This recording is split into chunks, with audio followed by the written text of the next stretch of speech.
Hoy entonces sobre San Pablo quisiera invitarles a meditar un texto que para ustedes seguramente vale mucho la pena. Es la primera carta a los Corintios en el capítulo 12. Primera carta a los Corintios en el capítulo 12, del versículo 12 hasta, vamos a ver si podemos comentar, hasta el 26. ¿Por qué ese texto? Entonces, yo quiero invitarles a comentar ese texto por una razón. Porque el texto habla de lo que es para Pablo la vida de comunidad. Y como ustedes están en una comunidad y están acompañando comunidades y se encuentran con distintas personas que quieren formar comunidades, me parece que es un texto muy diciente. Entonces, la primera carta a los Corintios, en el capítulo 12, del versículo 12 hasta el 27. En la gran mayoría de las Biblias aparecen unos títulos ahí, ¿no? Muchas veces dicen el símil del cuerpo, el modelo del cuerpo, el ejemplo del cuerpo. Sí, ¿alguno encontró ese título? Muy bien, dones espirituales, por aquí, ¿cómo dicen? El símil del cuerpo. ¿Qué más? Diversidad de dones. Todos pertenecemos a un mismo cuerpo. Muy bien, entonces ese es el texto.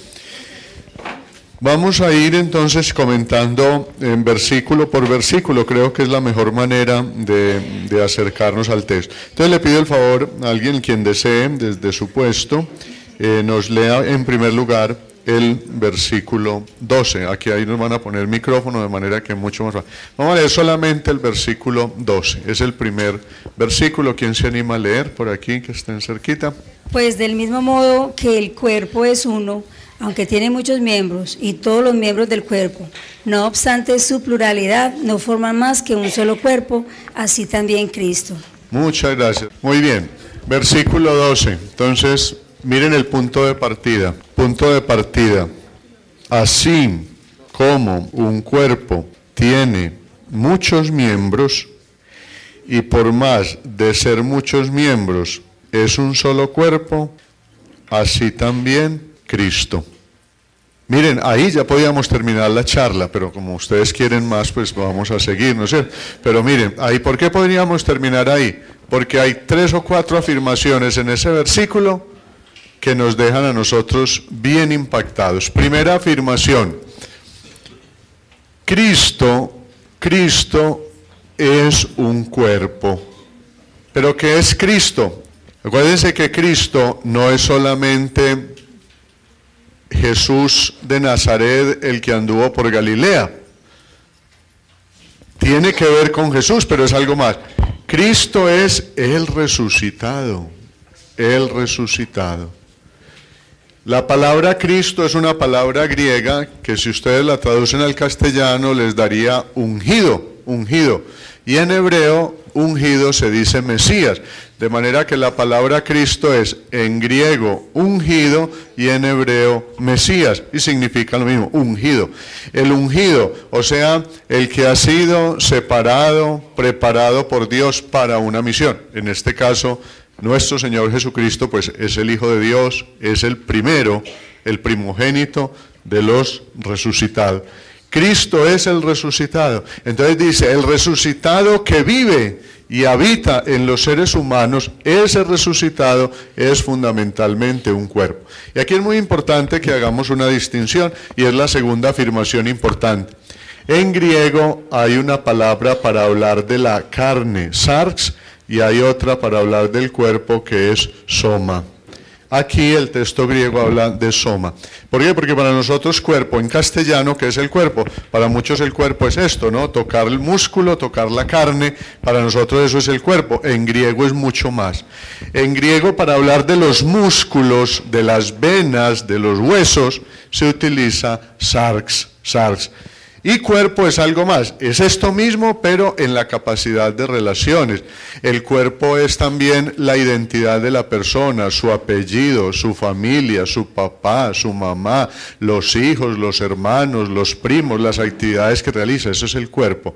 O sea que el cuerpo es vivo. En cambio, SARS habla, ¿saben dónde arranca SARS? SARS como carne, entonces vamos a colocar aquí el SARS es carne, en cambio soma es cuerpo.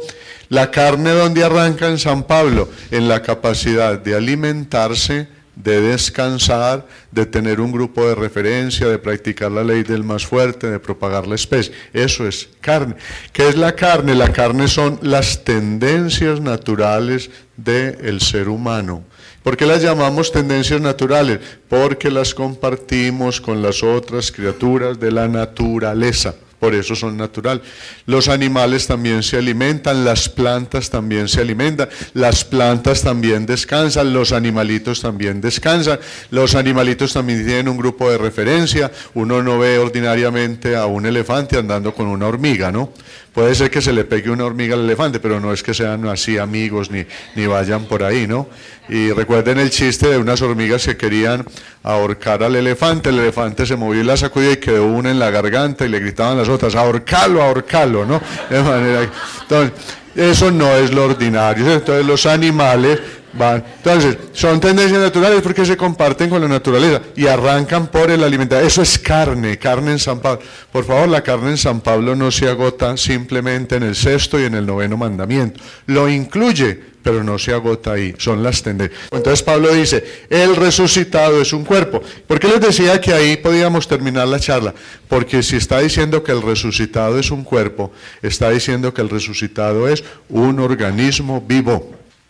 Uno no puede decir que hay un cuerpo vivo si ya está en cenizas, si ya está en el féretro, ya ahí pues sí quedó el cuerpo, pero ya inerte. Eso para Pablo sería ya la carne sin nada que hacer. Pero un cuerpo es vital, un cuerpo es movimiento, un cuerpo es dinámico. Entonces, qué hermoso esto. Para Pablo, el cuerpo del resucitado es un organismo vivo. Y lo propio de un organismo vivo, lo propio de un organismo vivo es transmitir vida. ¿Cómo sabemos que un papá y una mamá están vivos? Pues de muchas maneras, pero una forma que lo sabemos es cuando transmiten vida. Y si el matrimonio está funcionando y el papá y la mamá están vivos y el Señor los bendice, tienen sus hijos. Y continúan, ¿no? Entonces están vivos. Qué hermoso eso. Para Pablo, el cuerpo del resucitado es un organismo vivo y por ser organismo vivo transmite vida. Entonces aquí viene la tercera afirmación. Miren que es en ese versículo 12 nomás, tan profunda la siguiente afirmación. Dice, así como el cuerpo está formado por muchos miembros y a pesar de tener muchos miembros es un solo cuerpo, así también Cristo. La siguiente afirmación es espectacular. Un cuerpo debe tener muchos miembros. Un cuerpo debe tener muchos miembros. Un cuerpo de un solo miembro no es cuerpo, sería un monstruo. ¿Qué tal que yo fuera un ojo grande? Usted, no había nadie aquí, ¿cierto? Hubiera llegado rodando. O si aquí va entrando un pie solo y un pie grande, solito, salimos corriendo. Y si fuera de noche, peor, ¿no es cierto? No. Lo importante de un cuerpo, para que sea cuerpo, debe tener muchos miembros. ¿Y qué hace? Miren, ¿qué hace nuestro corazón? Nuestro corazoncito bombea sangre. ¿A dónde la bombea? A todos los miembros. Las órdenes del cerebro, ¿a dónde van? A todos los miembros del cuerpo. ¿Qué tal el cerebro? Que el cuerpo fuera un cerebro grande, ¿a quién le daría órdenes el cerebro? O que el cuerpo fuera un corazón grande, ¿a dónde bombearía la sangre? No tendría dónde bombear. Entonces, San Pablo ahí hace una afirmación muy bonita. ¿Qué es Cristo y qué es el cuerpo del resucitado? Y entonces me voy a adelantar un poquito para que ustedes vean hasta dónde llegamos. Vayan al versículo 27, pasántense al versículo 27 y alguien que lo lea con mucha fuerza y con mucho entusiasmo. El versículo 27, 12-27. Pues bien, ustedes son el cuerpo de Cristo y cada uno de ustedes es un miembro con su función particular. ¡Qué belleza! Entonces, ¿quién es el cuerpo del resucitado? ¿Quién? Más duro. Nosotros. Muy bien. Entonces, ¿quién es el cuerpo del resucitado? Nosotros. Entonces, para que el cuerpo del resucitado seamos nosotros y seamos lo que tiene que ser Jesús, necesitamos dos características. Primero, somos muchos miembros. Y segundo, que transmitimos vida. No transmitimos, perdonen que hable así, ni carreta, ni ideas, ni libros, ni estructuras, ni sistemas, ni organigramas, ni cuadros sinópticos. Eso no es lo que quiere el cuerpo del resucitado, ni esa es la comunidad. La comunidad para Pablo somos nosotros somos el cuerpo del resucitado, y para que seamos comunidad debemos ser muchos y ser un organismo vivo. Transmitir vida, transmitir vida. Acababa de mirar ahorita la prensa de esos niños que se habían perdido y aparecieron en Bogotá. No sé si escuchar. Y me llamó la atención cómo va cambiando la mentalidad de la gente. Yo no juzgo, no, simplemente les cuento como dice. Me llamó la atención que una de las mamás dijo, no, ya hablamos con el niño, lo fuimos a recibir y no le hicimos ningún reclamo, ningún reproche, ni le vamos a dar una pela, ni le vamos a pegar. Lo vamos es a disfrutar y le vamos a dar es mucho amor, por lo que es que este niño necesita es mucho amor. Porque el niño se había ido de la casa, según dice la prensa, no sé qué tan cierto sea, que se había ido a aventuriar. ¿Por qué se fue a aventuriar? Bueno, no lo sabemos. Pero qué interesante eso. No, el niño hay que darle mucho amor, no a una pela. O otro padre de familia puede reaccionar. ¿Por qué se fue? Sin vergüenza, mire lo que hizo, y ahí mismo con la correa, ¿no? Y aquí dice, no, hay que darle mucho amor, vamos a disfrutarlo. A lo mejor no lo habían disfrutado antes. Bueno, muy bien. ¿Este está claro o hay alguna pregunta? Clarito, ¿no es cierto? Clarito como el agua. Muy bien. Versículo 13. Alguien que nos lea el versículo 13. Nos devolvemos. Versículo 13, muy bien. Y de la misma manera, todos nosotros, judíos o no judíos, esclavos o libres, fuimos bautizados para formar un solo cuerpo por medio de un solo espíritu. Y a todos nos dio a beber de ese mismo espíritu. Hermoso eso. ¿Qué es lo que nos hace un cuerpo? Entonces ya viene el versículo 13 y Pablo nos va a explicar qué es lo que hace que nosotros seamos un solo cuerpo. Entonces, primera afirmación, nosotros somos el cuerpo del resucitado. Y el resucitado quiere formar en nosotros una comunidad, un cuerpo, un organismo vivo que transmite vida. Versículo 13, ¿qué es lo que nos hace que seamos un cuerpo? Entonces, ¿por qué? Porque si somos muchos miembros, los miembros son distintos, algunos más altos, los otros más corticos, los otros más gruesos, los otros más pequeños, los otros más grandes, más robustos, cada uno. No puede uno comparar un ojo con una mano, no puede, ¿no? Y miren, cosas tan sencillas como estas, es muy complicado que uno se fracture un brazo o una pierna, pero también le empieza un fastidio en un ojo y se le va poniendo rojo, y también qué incomodidad. Un uñero. No digan que le salió un uñero en una uña, porque entonces ¿dónde más va a salir, cierto? Entonces, un uñero, ¿cómo nos mortifica, cómo nos molesta? Y cuando es en un dedo se puede inflamar y nos vamos hasta de podólogo o podóloga porque un bendito uñero. Entonces, un cuerpo tiene muchos miembros, pero miren lo que le da la unidad al cuerpo. Lo que le da la unidad al cuerpo no es la uniformidad, no es que todos tenemos el mismo uniforme. Nos ponemos todos pantaloneta blanca con camiseta negra. Eso no es lo que le da la unidad al cuerpo. Miren lo que le da unidad al cuerpo. Todos hemos bebido de un mismo espíritu. Todos hemos bebido de un mismo espíritu. ¿Qué hace el Espíritu Santo? Aquí yo no me puedo salir del texto. Habría que ir a Romanos capítulo 8, que ahorita lo estaban leyendo, muy bonito, en la oración. Pero ustedes lo pueden recordar. ¿Qué hace el Espíritu? Hay muchas cosas, pero vamos a decir básicamente esto. En Romanos 8, 29, 30, Romanos 8, 29, 30, San Pablo dice que el Espíritu nos hace a nosotros capaces de reproducir la imagen de Jesús. Entonces, ¿qué hace el Espíritu? Y miren que dice Pablo, todos hemos bebido del mismo Espíritu. Si bebemos el Espíritu, eso que nosotros bebemos se va haciendo vida en nosotros y nos va haciendo a nosotros como otro Jesús. No le demos más vueltas. La segunda característica del Espíritu, ¿cuál es?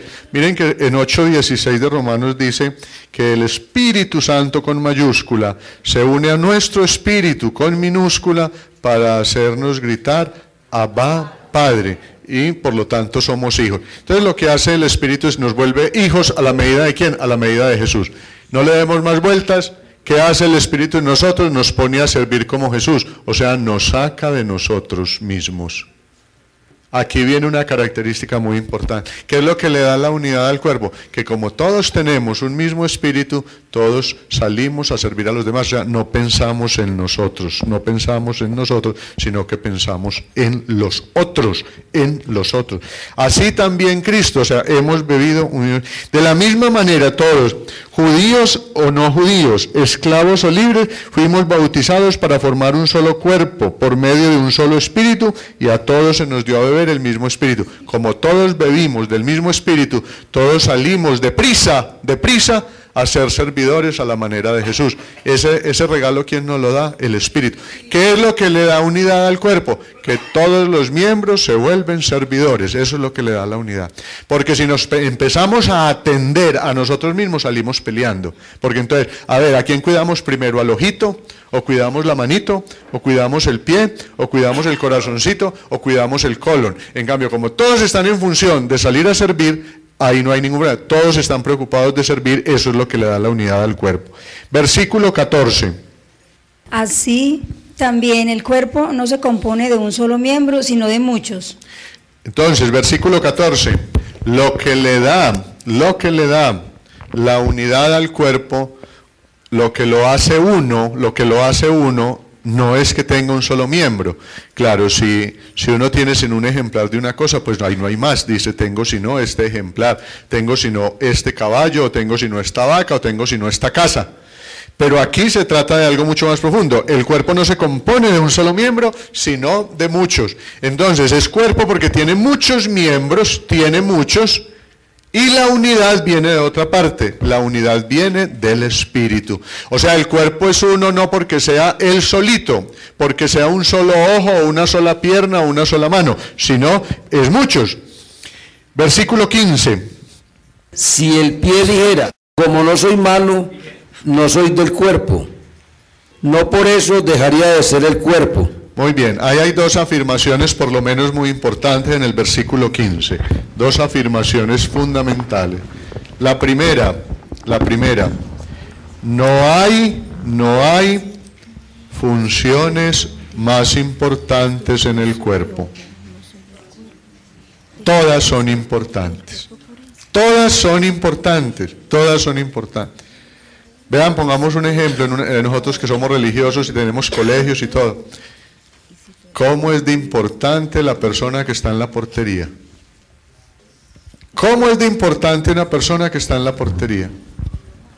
¿Y quién se da cuenta de la importancia de la persona que está en la portería? Casi siempre cuando se llega a un colegio, la primera pregunta, ¿quién es el rector? ¿Dónde está el rector? Y nadie se da cuenta que si el portero no lo deja entrar, hasta ahí llegó la pregunta, ¿no es cierto? Ahí está. Miren, eso es, y qué pesar, yo esto le digo a veces por ahí a los rectores y ellos se incomodan, pero bueno, es la verdad. Miren cuántos estudiantes, muchachos y muchachas, recuerdan con más cariño a quien lo recibía en la portería, a quien le estaba pendiente si le estaba doliendo la cabeza, le daba, y muchas veces ni se acuerdan de los nombres de los rectores o las rectoras, no por mala voluntad, no, yo no estoy diciendo que lo hagan, sino porque se acuerdan de quién, de la persona que los atendía con más cariño. Vean otra cosa bien injusta, o injusta no, sino miren la mentalidad de nosotros, cómo somos de extraños. Se inaugura un puente importante, ¿no? La inauguración de un puente o una avenida. ¿A quién le ponen la placa? ¿Al presidente o al alcalde de turno? Y dicen al señor alcalde fulano de tal, o a la alcaldesa, o al presidente o a la presidenta fulano de tal, porque hizo este puente. ¿Y quién lo hizo en realidad? Que él de pronto haya puesto la plata, pues por lo menos dio la orden, porque la plata tampoco la puso, la pusieron los ciudadanos pagando impuestos, aunque ustedes no tienen que pagar, ¿cierto? No les toca, ¿no? Ah, bueno, está muy bien. Bueno, entonces miren, Pablo está apuntando a eso, miren, no hay funciones más importantes en el cuerpo. Y segundo, ¿usted por qué no se puede excluir? Porque usted ya no se pertenece. Usted ya le pertenece al Espíritu, o sea, usted ya le pertenece al Señor, por eso usted no se puede excluir. Entonces dice, si el pie dijera, como no soy mano, no soy del cuerpo, por eso dejaría ser del cuerpo. No, Señor, no, porque usted ya no se pertenece. Usted ya es propiedad del cuerpo, usted es propiedad de la comunidad, usted se debe a la comunidad. Y hay algo muy importante en el cuerpo, nadie hace lo de otro. Si usted no lo hace, no separa el cuerpo, pero nadie lo va a reemplazar. ¿no? Porque nosotros no somos cigarrillos, ni somos pilas hechos en serie. No, no, no. Hasta ahora los chinos ya metieron dizque a los computadores una gran cantidad de huellas digitales y no han logrado encontrar huellas iguales.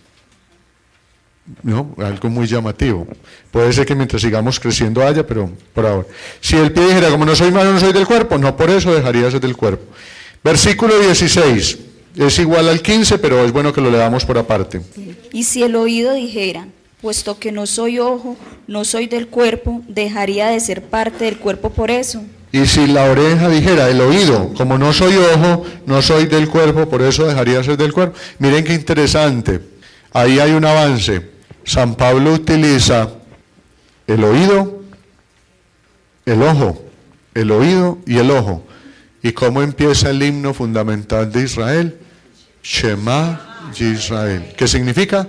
Escucha Israel. Y después del oído, ¿cuántas veces en los profetas? Mirad la realidad, ¿no? Entonces Pablo se está refiriendo a dos sentidos muy importantes que recuerdan todo el Antiguo Testamento y sin embargo dice, no, no hay funciones más importantes, no hay funciones más importantes, todas son importantes y nadie se puede excluir porque todos son importantes. 17. Si todo el cuerpo fuera ojo, ¿dónde quedaría el oído? Y si fuera todo oído, ¿dónde el olfato? Hay un riesgo en el versículo, entonces el 15 y el 16 hablan de lo mismo. El versículo 17, cuando absolutizamos una función o un miembro del cuerpo, estamos excluyendo a los otros y ya dejaría de ser cuerpo. Y en segundo lugar, si el cuerpo se vuelve un solo miembro, se vuelve un monstruo. Por lo menos no estamos habituados a que este mundo, un cuerpo sea un ojo grande, grande, grande que va rodando por la calle, ¿cierto? No estamos acostumbrados. Si todos fuéramos así, muy bien. O si todos fuéramos con un solo ojo aquí en la mitad de la frente, pues bueno, todo está bien. Pero no es así. Entonces, muy importante ese versículo 17. Si todo el cuerpo fuera solo ojo, estaríamos sacando a otros miembros. ¿Y cómo podríamos oír? Y si fuéramos solo oído, ¿cómo podríamos ver? ¿O cómo podríamos caminar? ¿O cómo podríamos saludar? Miren qué interesante, o sea, por eso el punto de partida, ¿cuál fue? Es un organismo vivo, y para que sea un organismo vivo necesita de muchas funciones. A nosotros, ¿qué nos sobra en el organismo? Miren, cuando yo soy mayor que todos ustedes, de manera que no se afanen, pero cuando yo estaba pequeñito, que ustedes no habían nacido ni sus papás se conocían, entonces me acuerdo que los niños nos afectábamos de las amígdalas y en ese tiempo, en los años de UPA, en el siglo pasado, la solución era extirpar las amígdalas, ¿no es cierto? Le sacaban a uno las amígdalas, eso era, se empezaba a molestar, a molestar, a molestar. Ustedes no les tocó, pero lo han leído, ¿cierto? De manera que les extirpaban a uno. Hoy dicen, no, cuidadito, cuidadito, eso no se debe extirpar. Las amígdalas son unas glándulas muy importantes para las defensas del organismo y hay que tratarlas. Antes también una pieza dental se dañaba y que se extraía. Hoy como que el principio fundamental del odontólogo es no vaya a nada, trabájele hasta donde sea posible, tenga ahí la raicita y clávele una corona, pero no deje perder absolutamente nada. Eso es lo que nos está hablando esto, mire. Qué interesante, no se debe perder nada, todo es importante, nada nos sobra, nada nos sobra, nada nos sobra. Y miren, en las relaciones personales, digámoslo abiertamente, hay veces no nos entendemos con algunas personas, eso es real. ¿Por qué? Porque no congeniamos. La psicología dice algo que uno lo tendría que pensar. Dice que, por ejemplo, cuando a uno, voy a hablar con palabras así, cuando a uno le cae gorda a una persona, muchas veces la psicología dice, ni es culpa de esa persona, sino que esa persona le está reflejando a usted un defecto. Y cuando usted ve a esa persona que hace, obra o dice de cuál manera, usted está viendo el defecto suyo. Y como esa persona le está reflejando el defecto suyo, usted no está odiando a la persona, sino el defecto suyo reflejado en la persona. Yo no sé si siempre sea así, pero por decir, cuando nos cae gorda una persona puede suceder eso. Otras veces es porque definitivamente no tenemos empatía. ¿Qué hacer en esos casos?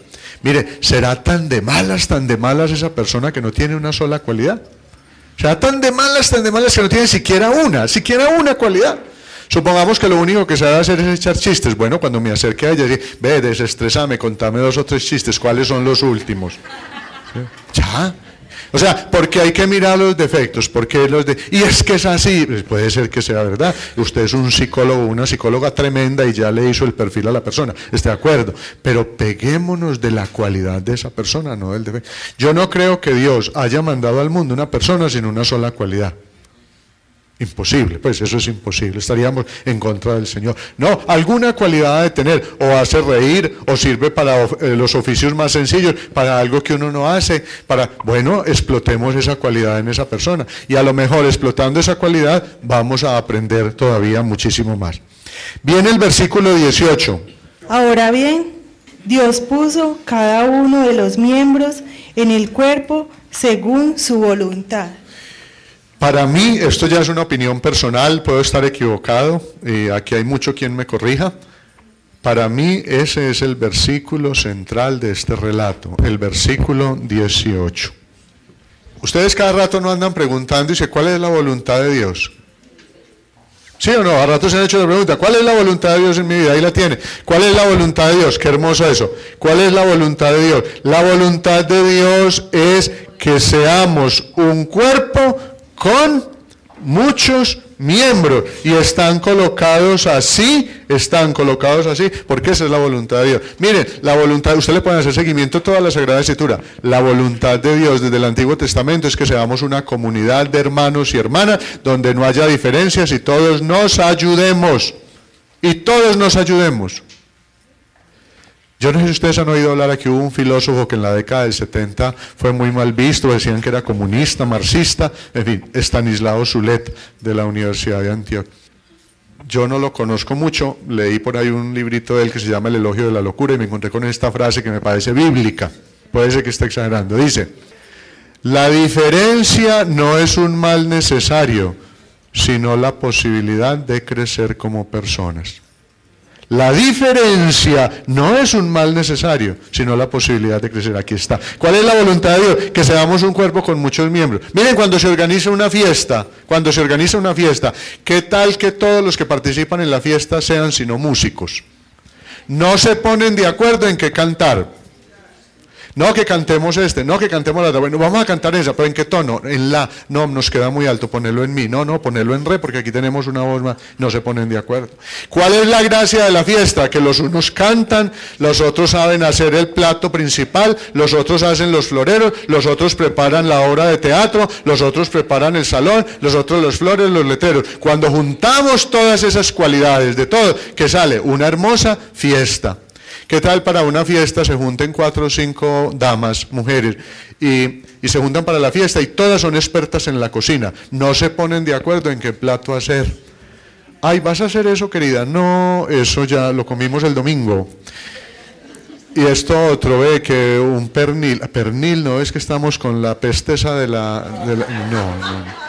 Pollo comemos todos los días, comemos pollo en la calle y no se ponen de acuerdo. ¿Y cuál es la gracia? Que una persona sea la experta en la cocina o un chef sea especialista, que el otro prepara una cosa del otro y sale la fiesta. Esa es la dinámica del cuerpo, por eso los muchos miembros. Porque es voluntad de Dios que haya muchos miembros, porque eso le da riqueza, le da identidad, muestra el dinamismo de Dios, la creatividad de Dios. Dios es creativo, Dios es dinámico, tiene iniciativas todos los días, levanta y produce todos los días personas de grandísimas cualidades. Miren, ¿qué tal que la mamá de Beethoven lo hubiera abortado porque ella estaba enferma? Nos habíamos perdido semejante músico y sordo y todo. El físico más importante hoy, Stephen Hawking, inglés, solo le funciona de aquí, de la garganta para arriba, no le funciona absolutamente nada. No sé si han visto las imágenes de él en una sillita de ruedas, todo es computarizado, todo, absolutamente todo. Y se mete viajes en avión para ir a distintas partes del mundo a hacer conferencias de física. Y no le funciona sino la cabecita. Y mírenlo en internet, en alguna foto, es una imagen toda triste, pues, porque es desconfigurada, la boca torcida, y es el físico más importante, y tiene la cátedra más importante de física en Inglaterra, pues, y en el mundo, Stephen Hawking. A la mamá de Juan Pablo II también no le aconsejaron abortar. y nos hubiéramos perdido semejante papa. ¿Ven por qué esto? Y un detalle todavía más. ¿Por qué es la voluntad de Dios que seamos una comunidad de hermanos y hermanas donde se venzan las diferencias? Porque ese es el contraste para el mundo que vive de diferencias sociales. Pero todavía algo más, Porque tener muchos miembros es lo que nos regala a nosotros la identidad. La identidad. Yo adquiero identidad gracias a los otros. ¿Por qué sé yo que soy más alto o más bajo, o más moreno, o más blanco, o más gordito, o más flaco, o más joven, o más mayor? Porque tengo otros puntos de referencia. Si no tuviera puntos de referencia, no tendría identidad. Ese proyecto es el que viene del Antiguo Testamento, sino que lean el Deuteronomio, no ahorita, en otro momento. Deuteronomio en el capítulo 15, en el capítulo 11, y que dice Yahvé: no debe haber pobres en medio de ustedes. Y con la experiencia del resucitado, que nos dice Hechos 2:42 y que nos dice Hechos 4:32, ya no había pobres en medio de la comunidad. ¿Cuál es la voluntad de Dios? Nosotros preguntando cuál es la voluntad de Dios. Miren, la voluntad de Dios, ojalá se lo graben hoy en la mente y en el corazón. La voluntad de Dios es que usted todos los días madrugue a reventarse por los otros haciendo el mayor bien posible. Y preguntándoles cuál será la voluntad de Dios, Señor.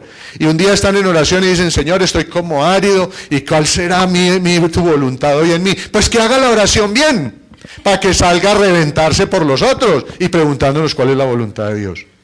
Y hacemos y escribimos libros, tratados sobre la voluntad de Dios. Y miren, aquí tienen un texto bien sobre cuál es la voluntad de Dios. No lo dice en el capítulo 6 de San Juan y en el capítulo 7. La voluntad de Dios es que no se pierda ninguno de los que el Señor nos ha, que no se pierda ninguno, que todos lleguemos a ser hijos, o sea, hermanos. Esa es la voluntad de Dios. ¿Ven la dinámica de este texto tan profunda? ¿Qué es la comunidad para San Pablo? Un organismo vivo que transmite vida, que nos hace a todos hermanos y hermanas. Diferentes, porque tenemos todas cualidades distintas, diferentes. Pero ¿cuál es el denominador común? El denominador común es que tenemos un espíritu que nos saca a ser servidores de los demás, a hacer el mayor bien posible. Esa es la voluntad de Dios. Versículo 18, el versículo central de ese texto. La voluntad de Dios es que nosotros conformemos un cuerpo de hermanos y hermanas, que seamos fraternos, que seamos solidarios, porque esa es la voluntad de Dios. Versículo 19. Si todo fuera un solo miembro, ¿dónde quedaría el cuerpo? Vuelve a repetir. Miren, lo que pasa es que en la manera de escribir oriental hay lo siguiente. Entonces, por ejemplo, Pablo nos dijo, primero, un cuerpo tiene muchos miembros. Segundo, todos los cuerpos son servidores. Tercero, un solo miembro no hace cuerpo. Cuarto, este versículo 18, y ahora se va a devolver. Él va a repetir lo del tercero, ¿no es cierto? Que no es un miembro, va a repetir lo de servidores y va a decir que un cuerpo... Porque esto es lo que se llama una manera de escribir estructural. Entonces, empieza el primer argumento, el segundo, el tercero, y el cuarto es el central. Muchas veces es sino 1, 2 y 3, pero aquí nos da para 4. 1, 2, 3 y 4. Y en el quinto vuelve a repetir el tercero, en el sexto vuelve a repetir el segundo, y en el séptimo elemento vuelve a repetir el primero. Entonces uno dice, ve, hay 3 elementos primeros que se repiten en los 3 últimos, y deja uno que no se repite. ¿Qué quiere decir? Que ese es el central, ¿no? Esa es la manera de escribir de San Pablo. Entonces ahorita va a volver a repetir los otros elementos. Si todo fuera un miembro, no habría cuerpo, sería un monstruo, no habría dónde oír, o no habría dónde caminar, o dónde estrechar la mano, o dónde pensar. Versículo 20. Por tanto, muchos son los miembros, más uno el cuerpo. Ven que vuelve a repetir, pero no somos un miembro, sino somos muchos. Y aunque son muchos los miembros, el cuerpo es solo uno. ¿Qué es lo que le da unidad? Repito, el espíritu que nos vuelve servidores de los demás. 21.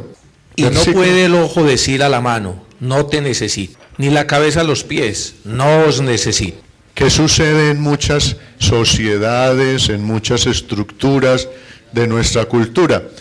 Fíjense que ya hoy en Colombia, si uno es mayor de 30 años, ya no consigue empleo, ¿cierto? Ya a los 30 años somos viejos para conseguir empleo y tenemos que venirle a pedir aquí canoa a Oscar Henao, que nos vincule de alguna manera en la escuela bíblica Yeshua, ¿no es cierto? Y tampoco nos vincula, ¿cierto? Porque él no es una bolsa de empleo, no, aquí están haciendo otra cosa.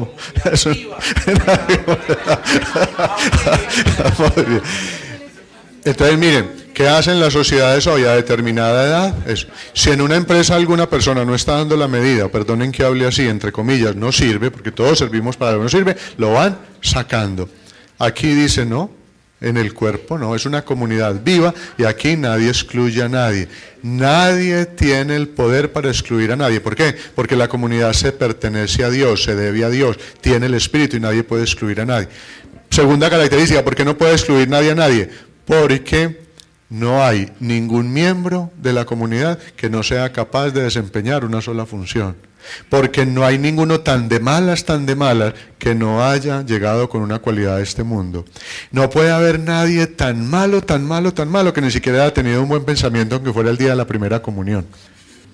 O sea, nadie está tan alejado de Dios, tan alejado, que al menos el día de la primera comunión por lo menos hubiera estado cerca de Dios. Yo no sé, también yo supongo que el día del matrimonio, pero bueno, eso ya lo evalúan ustedes, ¿no es cierto? De manera que, bueno, muy bien. No, además que sí. 22. Al contrario, los miembros del cuerpo que parecen más débiles son los que más se necesitan. Leamos ahí, hay que leer el 23 y el 24 porque habla de lo mismo. Vamos a leer 22, 23 y 24. Y los miembros del cuerpo que menos estimamos son los que vestimos con más cuidado. Y los miembros que consideramos menos presentables son los que tratamos con más modestia, lo cual no es necesario hacer con los miembros más presentables. Hasta ahí, dejemos ahí. Los miembros del cuerpo que parecen más débiles son los más necesarios. Díganme qué significa esa palabra, son necesarios. ¿Qué significa necesario? ¿Qué significa? En otras Biblias dicen son indispensables, ¿cierto? Ahora ya dice son indispensables. ¿Qué significa eso? O sea, si un cuerpo no tiene miembros débiles, según Pablo, ¿es cuerpo? No. Un cuerpo debe tener miembros débiles. Ahora, ahí no dice que sean siempre los mismos. Ojo. Eso es muy importante. No dice, y siempre sean los mismos. No, el cuerpo tiene miembros débiles, por muchas razones y por muchas circunstancias. Miren que hoy veía también en la prensa, independientemente de que eso sea así la estadística, pero es muy diciente. 100.000 millones de habitantes en la pobreza. O sea, de cada 6 personas en el mundo, una está muriendo de hambre. ¿Cómo les parece ese datico? Y nos tiene que hacer pensar, de cada 6 personas, una está en esas condiciones. Los miembros más débiles, mire, ¿quiénes generan los miembros débiles del mundo? ¡Nosotros! Y le estamos echando la culpa a Dios. Mientras de cada 6 personas hay una muriendo de hambre, nosotros conocemos edificios y casas con canillas de oro. No conozco ni critico. Si es verdad lo que dijeron del primer ministro italiano, miren en qué se está invirtiendo el dinero. Vamos más lejos, en qué se está invirtiendo el dinero de los países respecto a armas. ¿Cuántas veces nos han dicho en las estadísticas del mundo que si el dinero que se invierte en armas se invirtiera en hospitales y en comida no estábamos como estamos? Y nosotros diciendo que los miembros débiles los crea Dios.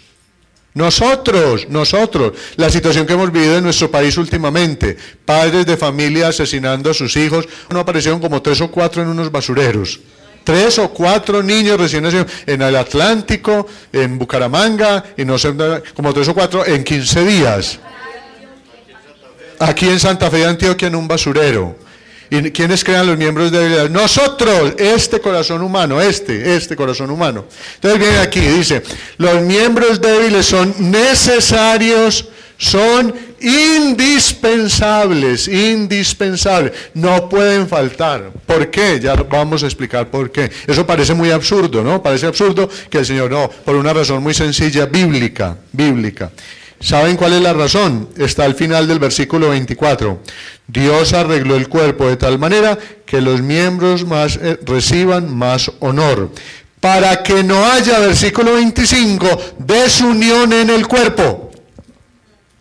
¿Por qué el cuerpo debe tener miembros débiles que son necesarios e indispensables? ¿Por qué? Ya lo vamos a explicar. Porque ellos son la memoria permanente del crucificado resucitado. Por eso estos miembros son indispensables, porque son el crucificado y el resucitado en la comunidad. Cuando en la casa, cuando en la comunidad, cuando en la familia, cuando en el colegio, cuando en la empresa se quiere sacar a los miembros débiles, estamos sacando el crucificado de la casa para quedar a nuestro amaño y a nuestro gusto y satisfacer nuestro yo, que no nos molesten. ¿Cuántas familias se han vuelto a reunir en torno al papá y a la mamá enfermos? ¿Cuántas familias no han rehecho sus relaciones en torno a esa mamá que está con un cáncer en un hospital o en una clínica? Y nos estamos preguntando, es que ¿por qué Dios nos mandó esto? No pregunte por qué, diga ¿para qué nos lo mandó? Los miembros débiles son indispensables y necesarios porque son la memoria permanente del crucificado en la comunidad y nos están recordando quién nos salvó y cómo nos salvó. Pero ¿qué nos está diciendo la injusticia social? Que nos quedemos quietos. Miren, bienaventurados los pobres. Los pobres son bienaventurados por ser pobres, no por ser pobres, porque deben jalonar a los que no son para que repartan lo que tienen y se acabe la injusticia. Esa es la fuerza. Un pobre, vaya, diga en un barrio de estos populares, ustedes son bienaventurados, le tiran piedras y falta ver si sale. No, obvio. Sino que a partir de la realidad, ¿de dónde nace esto? De la libertad de las personas. El Dios bíblico, esto es lo hermoso del Dios bíblico, el Dios bíblico no violenta a nadie. No obliga a nadie, no fuerza a nadie. El Dios bíblico lo único que hace es hacer una propuesta. Y entonces la pregunta es, yo tengo bienes y al frente tengo un pobre. Este pobre me está cuestionando. Y entonces uno preguntando, ¿y Dios por qué me daría todos estos bienes? ¿Por qué me dio estas casitas, me dio esta platica, me dio todo esto? ¿Para qué? Para que repartan, para que compartan, para que administre los bienes de Dios. ¿Ustedes han visto un entierro con equipaje? No es común, ¿no es cierto? No es común. Administre los bienes de Dios, ¿no? Administre los bienes de Dios, ¿no? ¿Qué tal detrás de las cenizas, trasteos Tarapacá, 4 camiones? No. Entonces, cuando nos encontramos con situaciones de pobreza y situaciones de debilidad, ahí está el crucificado y es la memoria permanente. Y uno preguntando, dice, ¿qué me estará queriendo decir el Señor? Por eso les decía que los miembros débiles no son siempre los mismos, sino aparece un miembro en la comunidad, lo levantamos entre todos. Además, porque mañana puedo yo ser el débil, ser yo el caído. A mí, ¿quién me garantiza que siempre voy a ser el fuerte? Entonces lo levantamos y aparecen otros por muchas situaciones y por muchas dinámicas del mundo. Van apareciendo otros. Los otros mismos los creamos muchas veces. La memoria permanente del resucitado. Pero esa memoria del crucificado tiene una propiedad. La cruz cristiana es una cruz que resucita. Yo no sé si todas las religiones piensen igual, no lo conozco. Pero sí sé claramente que la cruz cristiana es la cruz que resucita. La cruz de Jesús es una cruz que resucita. Las cruces que no resucitan no son cristianas. Serán de otro movimiento, yo no sé de dónde. Pero cruz que no resucita no es cristiana. Por eso es tan importante este punto. No nos podemos lamentar en el dolor. La cruz hay que procesarla, hay que asumirla, hay que elaborar el duelo, hay que buscarle la salida, pero tiene que resucitar. Por eso los miembros débiles no son siempre los mismos, por esa bobadita. Sino que están jalonando permanentemente la entrega de los otros miembros.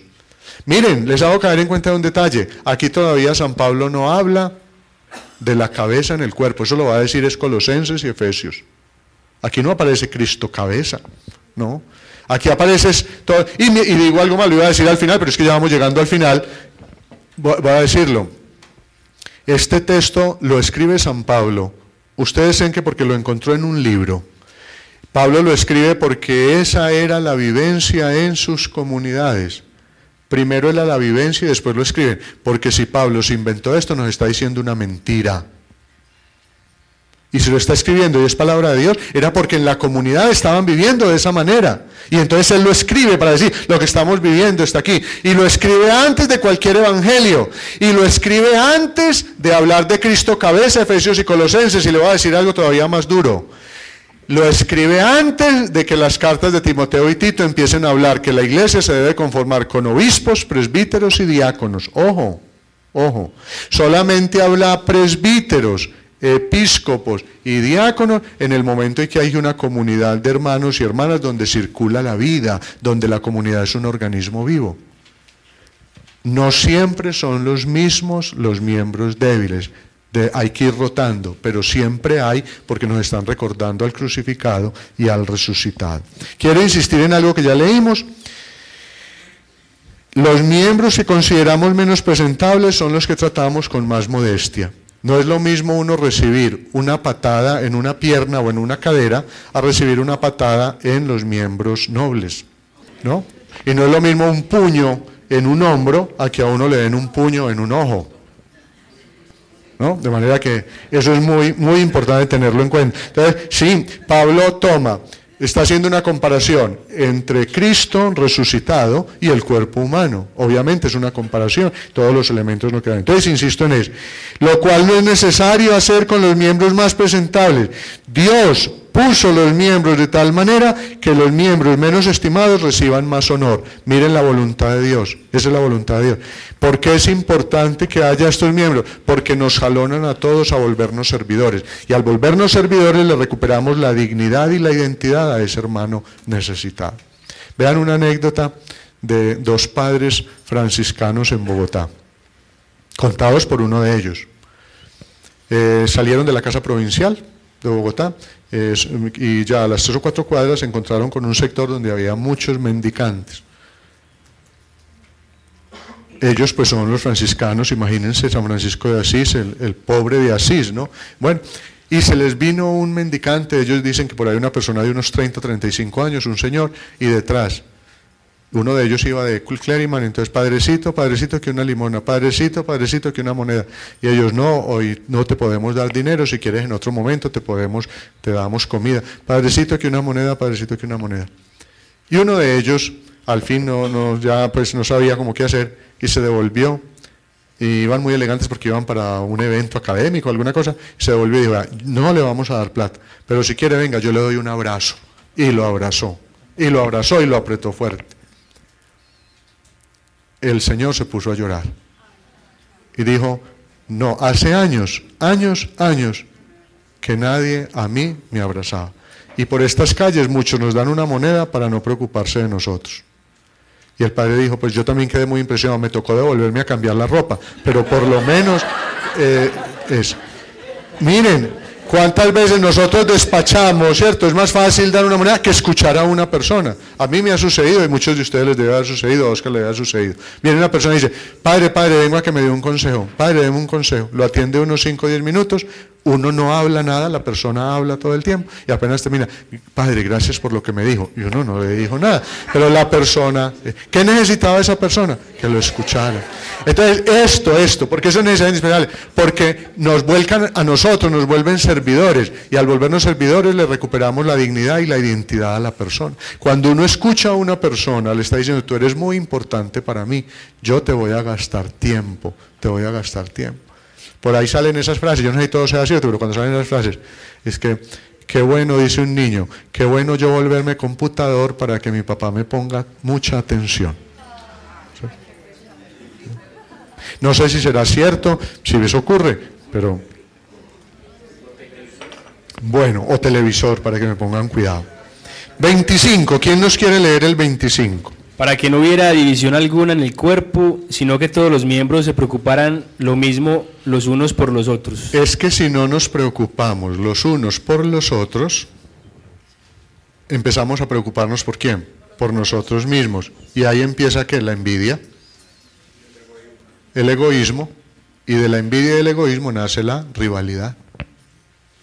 Miren, ustedes ven que Pablo se metió a una universidad a estudiar esto. Esta es la vida de San Pablo.